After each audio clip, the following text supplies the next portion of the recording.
হ্যাঁ গাইস, জীবনে অনেক বিয়ে খেয়েছি, তবে এইরকম ভাবে কাদা মাখা বিয়ে এই প্রথমবার খাচ্ছি। আর বিয়ের শেষে আমাদের ঘর এমন ভাবে জুতো ধুতে হবে এটা কখনো কল্পনাও হ্যাঁ হ্যাঁ, চলো গল্পটা তোমাদেরকে শুরু থেকে বলি। বেশ কয়েকদিন আগে আমার এক বন্ধু তার দিদির বিয়ে উপলক্ষে আমাদের সকল বন্ধুদের ঘরে ইনভাইট করেছিল। আর আজকের দিনটা হচ্ছে সেই দিন, তাই সকাল সকাল বিরাজটা করে নিলাম। ঘচ্চর ঘচ্চর ঘচ্চর। আরে বন্ধুর বাড়ি এসে খেয়ে নিলাম একটা মশার ডিম। তারপর আমরা সব বন্ধুরা মিলে আনন্দ করছিলাম। হ্যাঁ, এর থেকে বেশি আনন্দ হয়েছিল আইবুড়ো ভাতের দিন। কারণ ছাদে আমরা সব বন্ধুরা মিলে মজা করছিলাম। আর একটা কথা জানেন তো, বন্ধুদের সঙ্গে খাবার খাওয়া বদমাইশি করা এটা তো স্বাভাবিকই রয়ে গেছে। হ্যাঁ, রাতে হালকা করে খেয়ে নিয়েছিলাম ভাত। তারপর আমরা সবাই এরকম একটা জায়গার মধ্যে বসে গল্প করছিলাম। হ্যাঁ হ্যাঁ, আমার কাছে ছিল আমিন কাকা, কাইব দোস্ত। তো যাই হোক, বিয়ের আগের দিনটা বেশ ভালোভাবে কেটে গিয়েছিল। আর আজকে 4টার সময় ভাত খেতে এসে দেখি, ও মাই গড। হ্যাঁ গাইস, তোমরা সবাই ঠিকই দেখছো এখানে প্রচুর কাদা। তো অনেক কষ্ট করার পর ভাতগুলো খেয়ে নিয়ে আমরা সবাই মিলে চলে আসলাম পুকুরে, কারণ আমাদের গামবুট গুলো ড্যামেজ হয়ে গিয়েছিল।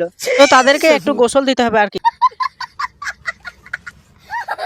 তো গাইস, আমাদের চটিগুলো ধোয়া হয়ে গেলে বিকেলে চলে আসলাম আমার বন্ধু বাড়ি। আর এখানে সবাই মিলে হালকা করে গিফট দেওয়ার পর আমরা সবাই বাড়ি যেতে যেতে মিনি ব্লগটা শেষ করলাম।